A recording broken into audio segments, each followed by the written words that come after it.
tema central y excluyente políticamente hablando a esta hora de la noche. Bienvenida, Débora, Pablo. Buenas noches. Lourdes. Sin duda, es un tema relevante absolutamente porque tiene importancia institucional de primerísimo orden. Hay que recordar que tenemos 5 jueces de la Corte, solo que en este momento hay 4 porque justamente esa vacante no había podido llenarse, la vacante de la doctora Elena Hayton, que dejó su cargo en el año 2021. Lo remarco porque que no hayamos tenido esa designación habla de lo compleja que es la negociación política para poner un juez de la Corte. Lo propone el Poder Ejecutivo y necesitas 2/3 del Senado. Fíjate que durante los 4 años del gobierno de Alberto Fernández y Cristina Kirchner, eso no se pudo hacer porque no se lograron los consensos necesarios. Tampoco siquiera se pudo nombrar, por ejemplo, el reemplazo del procurador Casal, porque bueno, el pretendido en su momento, que era el doctor Rafecas, tampoco iba a pasar el tamiz, aunque después Cristina tampoco estaba de acuerdo con esa designación. Tampoco pudo Mauricio Macri cuando intentó el reemplazo de Gils Carbó, por eso quedó el interinato de Casal con la doctora Weinberg de Roca, porque es una negociación muy compleja y que tiene un protagonismo central ¿de quién? Del peronismo. Del peronismo, que tiene mayorías en el Senado. Se necesitan los 2/3, por supuesto, claro. Una mayoría calificada, y está muy bien que así sea, lo manda la Constitución.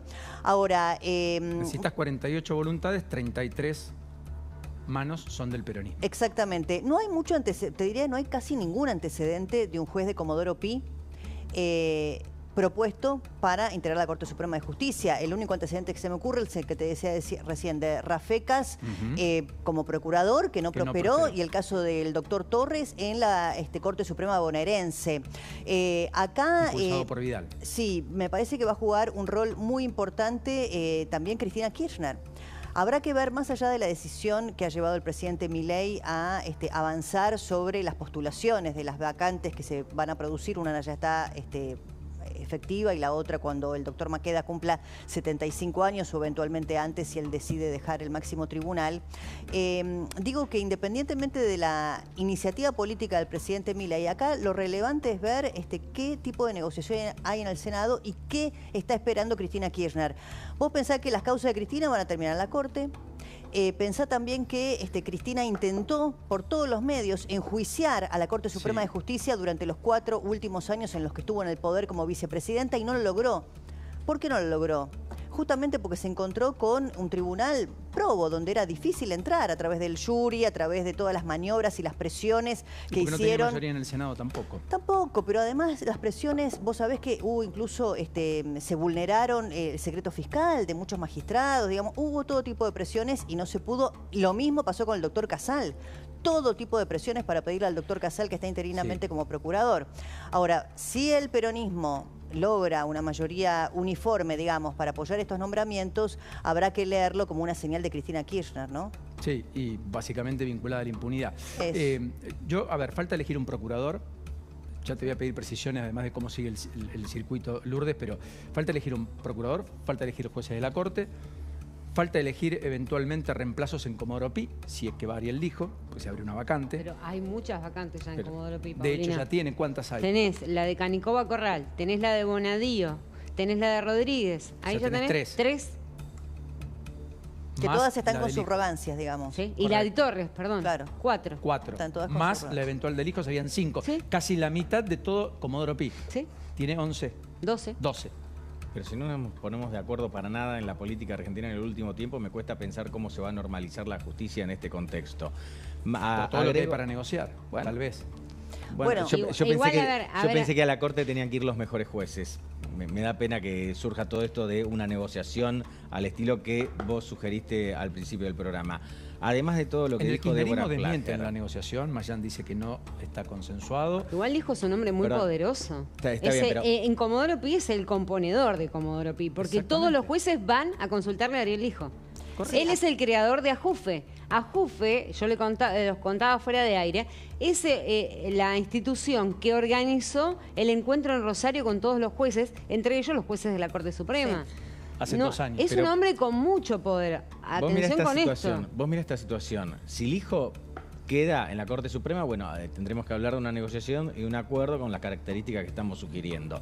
Esto por un lado. Y si no hay acuerdo, no va a haber un nuevo integrante en la Corte Suprema y seguiremos con esta Corte que está incompleta desde hace bastante tiempo. O por ahí, esto es un fronting para después algún tapado. No, hay mucha oposición por parte de las mujeres.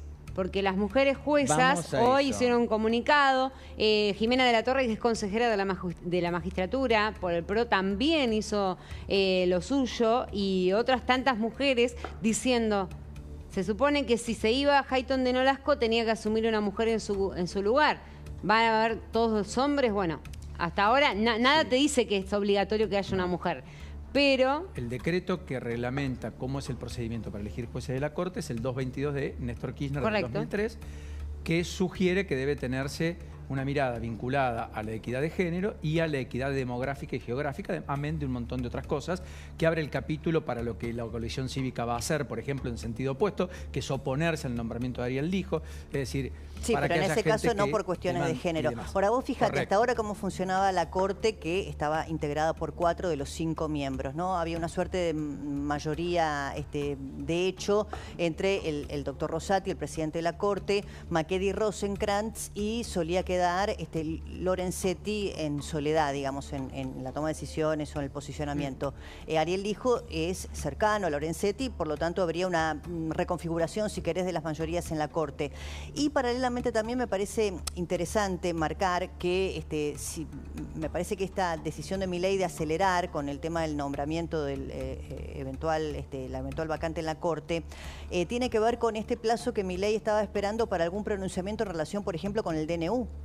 Y vos fíjate que la semana pasada, a mí me parece que es importante acordarse que hubo una declaración que hizo el doctor Rosati, en la que dijo, lo voy a parafrasear, no es un textual, se están judicializando cuestiones que debe resolver la política. Correcto. Cuando el doctor Rosati dice esto, me parece que es lo que está mirando Javier Milei, es que muchas de las decisiones en materia económica, en materia de reformas y de desregulaciones que puedan terminar eventualmente en la Corte, necesita que haya allí una conformación distinta. Vos pensás que en el caso, por ejemplo, del doctor García Mansilla, tenés que mirar 2 temas, aborto y dolarización. sí. Con los cuales estaría de acuerdo en principio, o sea, en oposición al aborto y a favor de la dolarización. Correcto. Y además de todo lo que tiene que ver con la explotación de recursos minerales, No, y decir viene que de la Cámara de constitucional, a Diputados. diferencia de lo que dijo el juez de la Corte, Rosati, diciendo que es inconstitucional la dolarización. Sí. Pero perdón, García Mansilla, ¿ustedes creen que va a tener 2/3 del Senado? Puede ser, mira, Sí. es un jurista y un académico muy prestigioso. Yo creo que es el que pasa Bastante más rápido el interesante. tamiz que el hijo. Bueno, hay diría. que ver si el peronismo lo apoya. Creo que la negociación de Milei es, cuidado que los gobernadores peronistas que vienen pidiendo licencia para poder operar minería van a tener un aliado cuando las causas lleguen a la Corte. Dicho esto, hay un sector que también es no abortista, por ejemplo, Mayans, que se opuso abiertamente y es el presidente del bloque. Y ahí Ahora, te pongo... yo no sé, digamos, si esto pasa el tamiz. Quizás sea un efecto distractivo o no. Yo creo que sorprendió a algunos, no a todos. Algunos decían, hoy estaba con Pablo por la tarde, Rossi, y decía, Milei dice que no es un nombramiento de él y le adjudica el nombramiento a Santiago Caputo. Nadie podría desconocer que Milei tiene que haber estado al contexto de que finalmente esto se iba a producir. Bueno, es una propuesta del Ejecutivo, según marca la Exactamente, de Constitución, Milei. sea cual fuese Cuño Libarona también el autor tiene- intelectual, metió sus fichas, digamos. me parece ahí. Yo creo que Cuño Libarona, al hijo lo elige Cuño Sí, Libarona. sí, yo también. No solo es Lorenzetti, no solo es la estructura tradicional del peronismo, con acuerdo o sin acuerdo, pero entendiendo que es un puente. Es un puente a que no revisemos tanto hacia atrás. Dijo es un especialista, un conciliador en demorar temas. Por caso, tuvo la causa de Infran, que le había pagado a Vudú, a la consultora de Allfound, para negociar con Vudú Sí. la reestructuración de la deuda de Formosa. Un Lo que hecho se inédito. conoció como Chicone 2. Exactamente. Esa causa nunca la movió. Nunca citó siquiera indagatoria al ministro de Economía. No, que porque había la firmado. terminó mandando a Formosa, esa Exacto. causa. ¿Y qué pasó en Formosa? Y en Formosa seguramente no hubo delito. ¿Quién es el presidente de la Corte? Corte en la provincia de Formosa? Ricardo Cabrera. ¿Quién fue Ricardo Cabrera? 8 años ministro de Economía de Gilles Villeneuve. Pero así como decís eso, Ariel Lijo fue también el que el 3 de noviembre del año 2017 lo mete preso a Amado Vudú en su casa. Porque ustedes recordarán la foto con los soquetes y el pijama. Le soltó la mano el peronismo. Y es Ariel Lijo que todo el mundo se sorprendió porque en realidad dijimos, ¿cómo? Por la causa de enriquecimiento ilícito. No lo están metiendo preso por chicone y lo meten por la de enriquecimiento ilícito cuando todavía tiene cosas que probar si se enriqueció o no se enriqueció. Bueno, y en ese sentido fue preso. Ahora, pensá que, a ver, para el presidente Milei, que el diálogo, la negociación es un tema complejo, acá claramente en un tema tan relevante y sensible como el nombramiento de 2 miembros de la Corte, indefectiblemente tienen un rol los gobernadores, un rol central, por supuesto, los senadores, y me parece que lo que está mirando también el gobierno es que hay temas que van a terminar en la Corte sí o sí, y también está mirando la demora en decisiones que yo te decía recién, la del DNU, y también, por ejemplo, la objeción que hubo judicial respecto de la reforma laboral. Entonces, esta decisión de la Corte de por ahora no de entrometerse, digamos, en estas cuestiones que para el gobierno son importantes. No tiene materia, me parece. Bueno, pero podría... Por más que quisiera, no puede. Bueno, pero fíjate que el doctor Rosati ya lo dijo. Nosotros no queremos que la justicia resuelva lo que la política no puede, entonces, ¿no? Está bien, pero en todo caso lo que quiere es cambiar la composición de la Corte, tener una mayoría automática en el anhelo y en esa adoración por Menem. A ver, yo creo que lo que dice Débora y lo que dijo Rosati en realidad tiene que ver con esto que bien lo marcó la Corte en el mes de enero cuando La Rioja se presenta ante la Corte contra el DNU. Dice, no, esto no es una cuestión de feria, esto va para después. Entonces, como es ordinario, ¿qué dice la Corte? Primero que resuelva la política, después nosotros vamos a controlar la legalidad. Eso es lo que miró Milei, ¿no? Me parece. Hay temas que para nosotros son centrales, son relevantes, la Corte no se expide al respecto y eventualmente si se expidiese tenemos la idea de que no sería favorable a los intereses del gobierno por caso de dolarización, de modo que, bueno, le parece que es un momento apropiado. Ahora, vos pensá que es un hecho también, te diría, muy relevante desde el punto de vista institucional. Este gobierno asume, y esto es fortuito, no es responsabilidad de Milei ni de nadie, con 2 vacantes en la Corte Suprema, con una vacante en la Procuración, que es nada menos que el jefe de todos los fiscales, con, Comodoro Pi, con subrogancias y con varios casilleros por llenar. Es un tema que quizás yo entiendo para la gente no es del primer orden, tenemos la inflación, tenemos un montón de cuestiones más urgentes, pero es central. 25% de vacancia hay. 1 de cada 4 juzgados. Le pregunto a Débora, Paulino, también a Lourdes. Se supone que con 2 nuevos integrantes la Corte va a tender a fallar a favor del plan económico de Milei en última instancia. Bueno, no necesariamente, pero tenés una reconfiguración del poder dentro de la Corte. Hoy está en minoría el doctor Lorenzetti y hay un poder ejercido, por supuesto, por el presidente del Alto Tribunal. Y entonces la nueva relación de poder sería Lorenzetti, Lijo eventualmente si entra, y después vendría el recambio de presidencia, porque Rosati se le terminaría su presidencia y seguramente sería Lorenzetti podría presidente. ser digamos que los Supremos volver a la presidencia, que tuvo 10 años, o Lijo. Digamos que los Supremos se ponen la traba todo el tiempo también, ¿no? Porque Lorenzetti le hace. Bueno, está bien, pero acá estamos discutiendo política real. Sí, sí. Yo entiendo que por ahí para la inmensa mayoría no rige. Ahora, todo en última instancia termina en la Corte. Sí. Es el control de constitucionalidad que ha delegado la Constitución en la Corte respecto a actos que la política eventualmente pudiera hacer. Es la Corte la que declara inconstitucional el pacto con Irán, por ejemplo. Para entender de qué estamos hablando. Es la Corte la que podría eventualmente validar un decreto de necesidad de urgencia o no hacerlo y por lo tanto que caiga ese decreto y que no tenga vigencia. Es la que te frena el aumento de tarifa, si quieres. Es la que eventualmente te puede frenar el aumento de tarifa por desmedido, irrazonable, lo que vos quieras, o validártelo. O la baja del IVA, en los 90, participable. Correcto. Es la que falla respecto a las demandas de las provincias con la nación. Supuesto. Muchos conflictos todavía abiertos, muchos más por venir, a propósito de las múltiples presentaciones que ha habido a comienzos de año. En los 90, la Corte de Mayoría Automática validó un hecho inédito, histórico para la historia argentina, contado en todos los manuales de historia, la privatización del gas a través de un diputrucho, Juan Abraham Kennan. Un hecho probado. Hubo una privatización que solo fue fruto de un tipo que se sentó en una banca, no correspondía, no había sido electo, le dio el número, de otro modo no hubieran juntado el número y así se privatizó gas del Estado. Eso la mayoría automática lo validó.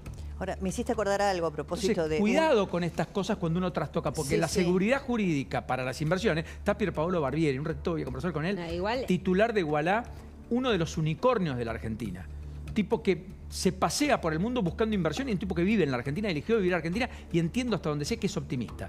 Estas cosas se miran de una manera especial. Sí, ahora déjame decir, vos hablaste del diputrucho y demás, no es el caso, pero la Libertad Avanza tiene 7 senadores, ¿no? Sí. Vos fíjate que hoy hay conflicto con una senadora, la senadora Bedia, porque parece que ha nombrado a los hijos, a los sobrinos, a los primos, a la nuera, al consuegro, a la hermana, a la tía, a la prima, en cargos diversos. En el Senado, con contratos de todo tipo, de más de 1 millón de pesos, de más de 2 millones de pesos.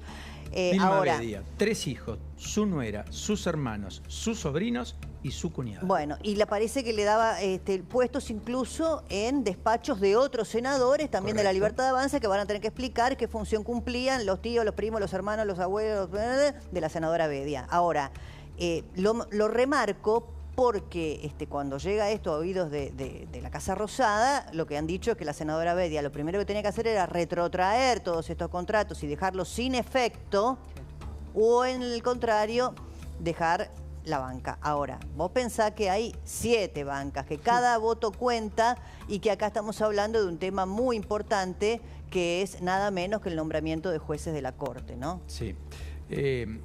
Tema preocupante. En rigor de verdad, además, el gobierno después termina, digamos, recobrando tras un escándalo una situación que valía la pena revisar. Lo marcamos acá, por eso vale la pena que lo digamos, más allá de que no estuvimos al aire el lunes. Es el caso de Geraldine Calvela, que finalmente ella desiste de asumir en el RENAPER, en el RENAPER, como directora de Planeamiento y Fiscalización de Centros de Documentación, donde iba a cobrar 2.700.000 pesos. Esta joven dirigente de 23 años, que empezó estudiando medicina, después se pasó a la carrera de Derecho y que fue una de las pocas militantes en la 7ª sección electoral de la provincia de Buenos Aires, oriunda de Saladillo, junto con su novio, de la Libertad Avanza. Por lo tanto, tal vez no esté mal que tenga un cargo, pero fue en simultáneo. No está mal. Está mal porque no tenía ninguna experiencia. Pero quiero decir, fue en simultáneo que discutían si un diputado debía ganar 2 millones de pesos, sí o no. Sí. Y nombraban a alguien con un salario de 2.700.000, sin ninguna experiencia, sin ningún antecedente y con solo, yo diría, elemento a su favor de haber militado la boleta de Javier Milei. ¿Se entiende? Las viejas prácticas para la nueva política, cosa que choca.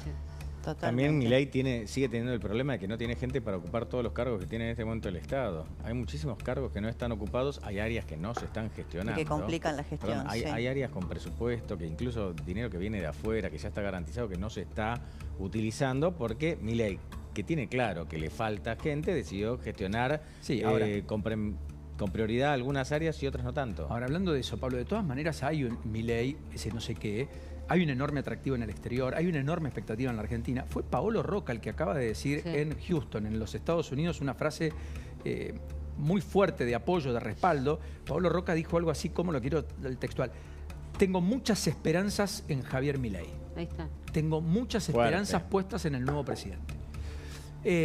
Hay por supuesto, Paolo Roca es muy cercano a Milei. Hay muchos ex-Techín que integran el gobierno, vale la pena decir. Entre ellos presidente de IPF. Presidente de IPF, muy bien. Tecpetrol, ¿no? De Tecpetrol, correcto. Perdón, ¿Y el secretario de Trabajo? Secretario de Trabajo, abogado, reemplazó a Yacim, y también el interventor del Enargas. Interventor del Enargas. Bueno, en cualquiera de los casos, más allá de eso, lo hizo uno de los empresarios más encumbrados de la Argentina. Y efectivamente hay razones para observar que hay un sector que está abrazando, los mercados en particular, con beneplácito, el proceso de transformación y reforma económica que ha hecho Milei, hasta el punto que el riesgo país hoy perforó los 1.500 puntos básicos. El dólar está quieto, más allá de que hubo un pequeño rebote en los dólares financieros, algunos superó los 1.100 pesos el contado con liquidación. La bolsa volvió a subir fuerte, ayúdame querido Pablo. Sí. Hay acciones que subieron más del 7% hoy, por ejemplo. Por ejemplo, y la bolsa, algunas acciones han subido el 25% en 4 días. Ahora, todo esto es juego de expectativas hacia adelante, con un anclaje en la contención del gasto que le permite superávit fiscal, los superávit gemelos, fiscales más comercial, por tercer mes, como lo contábamos ayer, de balanza comercial. La Argentina exporta más de lo que importa, pero la preocupación se sigue, o sigue estando, The Economist lo marca, en la vulnerabilidad de la situación social y en la clase media, yo te diría ya, que está empezando a sufrir todo el impacto que hace que baje el consumo. Mira, lo explicaste muy bien, Paulino, solo para agregar algunas cosas para ser pero muy esquemáticos. ¿Cómo está hoy la economía argentina? Me dejaste pensando en la introducción. Si tuviera que contarles muy rápidamente cómo está hoy la economía argentina. Bueno, uno ve, desde el punto de vista financiero, está cada vez mejor. Desde el punto de vista cambiario, hay cada vez más reservas en el Banco Central. Desde el punto de vista fiscal, las cuentas cierran cada vez mejor. Y no me voy a arrepentir de lo que estoy diciendo. Las cuentas cierran cada vez mejor porque vos tuviste un buen enero, tuviste superávit, tuviste un buen febrero. Entonces, desde ese punto de vista, las cosas andan bien. ¿Cuáles son las señales de alarma? Estamos todos al tanto de que estamos en una recesión. Está claro que la economía argentina está estancada y se va a estancar un poco más. Está claro que genera cada día mayores niveles de pobreza y que la inflación sigue en niveles altos. En algún momento tiene que cambiar el ciclo. Tenemos que quedarnos con lo bueno desde el punto de vista cambiario y financiero y fiscal también, y la economía tiene que empezar a crecer porque en la Argentina vivimos los argentinos y todos queremos vivir cada vez mejor. Esa es la duda. Ahora, volviendo al principio, ¿por qué el mercado le cree a Caputo? Porque está cumpliendo con esto de que la Argentina no va a gastar más de lo que tiene. Y hay una cuestión muy sencilla. A la Argentina le prestan plata. ¿Qué es el riesgo país? Es la señal que te indica cuánto deberías pagar vos para tomar deuda afuera eventualmente. Para vos poder pagar la deuda, el que te presta plata quiere que le pagues. Entonces, para que vos le pagues, te tiene que sobrar algo de dinero. Correcto. O por lo menos te tienen que volver a prestar. Cada vez que baja el riesgo país, es un pasito más en esa dirección. Pero claro, para eso hay que incluir a los jubilados, hay que sacar a la gente de la pobreza y tiene que bajar la inflación. Jubilados necesitan 700.000 pesos por mes la canasta de jubilados, pero ganan 134.000, lo de la mínima, que con bono llegan a 204.000. Ahí está la preocupación, ¿no? Vos pensá, el impuesto a las ganancias se empezaría a pagar en aquellos ingresos mayores a 780.000 pesos. Para no ser pobres necesitas 600.000, ¿no? 690.000. 690.000 una familia tipo de 4. O sea que prácticamente una persona que está penitas por sobre la línea de pobreza pagaría eventualmente ganancias. Ya es rico. Correcto. Yo no creo que nuestros legisladores lleguen a ese ridículo. No, que no van a votar, eso no hay duda. Eso es para negociar, entiendo o entendemos todo. No sabemos, ¿eh? Pero lo concreto es que, efectivamente, a todo esto que es la microeconomía, que tiene estos problemas, en la macro, cierto orden y cierto beneplácito y yo te diría viento de cola, por expectativas, por cambio de ciclo, por cambio de mirada, de alineamiento internacional de la Argentina. Diana Mondino, dicho sea de paso, sigue en el exterior, ¿no es cierto? Creo que está volviendo en las próximas horas. A propósito, el 2 de abril, por una cuestión de presupuesto, se ha suspendido el desfile de veteranos de Malvinas en Tierra del Fuego, tradicional e histórico. Sí va a haber un acto en el Senado, entre otras cosas. Eso es defensa, ¿no? Eso es defensa, eso es Luis Petri, sí. No, porque Diana también tiene preparado un recorte bastante importante en Cancillería. Bueno, el recorte yo creo que va a ser el denominador común porque cae justo en el fin de Semana Santa, fin de semana largo. Porque es el 31 de marzo donde se vencen un montón de contratos. Que a propósito, cuidado, porque el Estado tiene algunas trampas. Uno dice, bueno, tenían un contrato que lo hicieron en diciembre por 3 meses, prorrogable por otros 3, y que en realidad son contratos, muchos de los casos, de la saliente gestión político. Bueno, hay muchas personas que en esa misma lógica transitan 10, 15 y hasta 20 años en el sector público. Y que hasta se jubilan.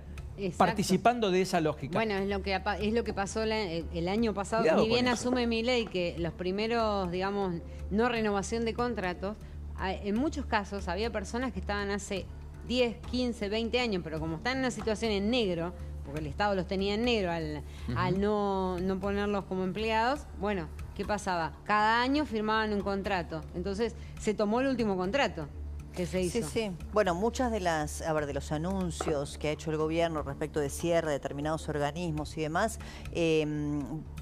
la gente, muchas tienen estabilidad laboral, entonces las tenés que reubicar de alguna manera, o sea que es... Sí, no es fácil. Bueno, no es sencillo, no es, bueno, corto acá y terminó. Es más complejo que eso, es más complejo. Mientras tanto, hablando de cosas complejas, habíamos marcado el freno de la obra pública. Vale la pena decir algo rápido, aunque sea, Pablo, pero son ¿cuántas obras? ¿2.000 al final?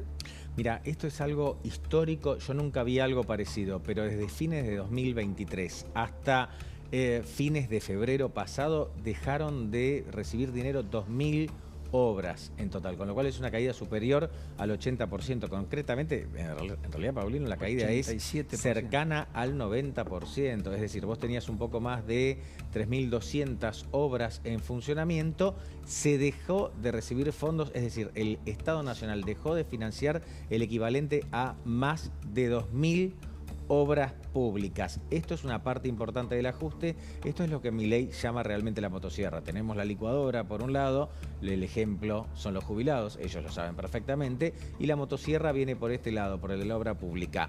Gerardo Martínez, ¿cuántos puestos de trabajo había dicho que se perdieron en todo lo que es obra pública, no solamente la de estatal? Yo creo que alrededor, creo que dijo entre puestos de trabajo directos e indirectos, más de 80.000. Pero como mínimo, yo creo que el número es mayor a esta altura, ¿no? Yo creo que el número es mayor y está muy bien lo que me recordás, Débora, porque ¿qué tiene la obra pública? Acá hay una particularidad para contar la historia completa. Por un lado, implica un mayor estancamiento de la economía, porque la obra pública es un gran dinamizador de la economía en general. Naturalmente implica un aumento del desempleo, ¿sí?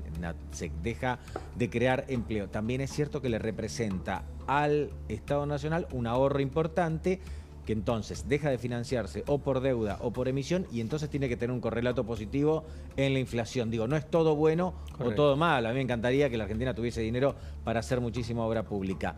Esto también hay que entenderlo. Pero se necesita la obra pública igualmente. Naturalmente que se necesita, pero también necesitas bajar la inflación. Lo que pasó hoy de las inundaciones es falta de obra pública. Sí, no tengo ninguna duda. Desidia igual. No adjudicable al gobierno de Milei. No estoy hablando de Milei. Desidia de años, etcétera. Y sí, en todo caso, falta de limpieza. Imagínate que la Argentina es Suiza lo digo metafóricamente. Rutas que no se hicieron. Debería ser un país que el inversor privado esté desesperado por financiar obras y que después se repaguen a lo largo del tiempo, como los peajes. El último comentario con respecto a la obra pública. Hay un puñadito de obras públicas que sigue en pie. Una de ellas tiene que ver con la ampliación del gasoducto Néstor Kirchner y con la reversión del gasoducto norte, donde... Eso es importante, porque ahí entre el costo-beneficio, digamos, vos tenés todas ahí... las obras son importantes, claro. Bueno, pero el ahorro energético eventualmente para la Argentina, en materia también de dólares, ¿no? También está ahí, ¿no? Digo, eso claro. Pese a que no ganó Techín la obra de la reversión del gasoducto. No, pero no la ganó ni Techín, ni el dueño del club BTU que lo tiene a Messi, ¿no? El Inter Miami. Tampoco Marcelo Mindlin, la ganó BTU. No la ganó ni Midlin ni Techín, la ganó BTU. Bueno, miren estos dos tuits a esta hora que, digamos, sintetizan un poco lo que está pasando en torno a los nombramientos de la Corte por parte de la oposición. Maxi Ferraro dice: no tenemos duda alguna que la Corte necesita tener representación femenina en su integración, tampoco que hay muchísimas mujeres probas y dignas para integrarlas. Antes de discutir estas cuestiones importantes, lo urgente y necesario es que quienes hemos integrado Juntos por el Cambio rechacemos contundentemente y sin titubeos la propuesta presidencial de ungir a Ariel Lijo. Le está mojando la oreja al PRO. Creo particularmente a algún sector del radicalismo que tal vez se sienta cómodo con Lijo. No sí, mira, ahí es interesante el renglón que sigue, porque hasta ahora parecía que era una cuestión de género el asunto, ¿no? Que el reemplazo de la doctora Hayton tenía que ser por una mujer, pero en el renglón que sigue dice, nos oponemos a la designación del Lijo, que ha sido en su función cómplice y funcional de la impunidad y saqueo del kirchnerismo. Bueno, es duro ese párrafo, ¿no? A eso sumale lo de Rodrigo de Loredo, que hace un ratito propuso a Elisa Carrió. Exactamente. Rodrigo de Loredo, el presidente del bloque radical. Me sorprendió cuando vi el tuit. Definitivamente, teniendo en cuenta que es el órgano más político de los órganos judiciales y el más técnico. Pero, pero señores, Elisa Carrió fue una de las que propulsó el juicio político al doctor Ricardo Lorenzetti. Exactamente. O sea, y pensá que fue la que quiso Néstor Kirchner como ministra de Justicia, o fue Eduardo Duhalde como ministra de Justicia, y le dijo que no, ¿te acordás? En aquel momento del 2003. Pero aparte, perdón, las cosas que le ha dicho Milei a Carrió también, ¿no? Además, y la que Carrió le ha dicho a Milei. Pero fíjate qué negociación tan compleja que es para la política en su conjunto, que ni Alberto Fernández y Cristina Kirchner pudieron, con los nombramientos que ya estaban vacantes, pues está desde el 2021, más el procurador. Ni Mauricio Macri, que también, tratando de respetar estas cuestiones, si querés, para el afuera, que era que sea una mujer, que tenga, que sea, bueno, una magistrada intachable, una jurista destacada, tampoco lo logró con la doctora Weinberg de Roca. boca. Es una negociación política muy compleja, por eso hay que mirar atentamente lo que pase durante la presidencia de Milei con este tema. Sería realmente un antecedente muy relevante que pudiera encontrar los consensos necesarios para poner 2 jueces en la Corte. Hay gente que me apuesta 7-1 que esto sale. Hay otros que me dicen no sale de ningún modo. Así de abierto está todo. Gracias. No, por favor.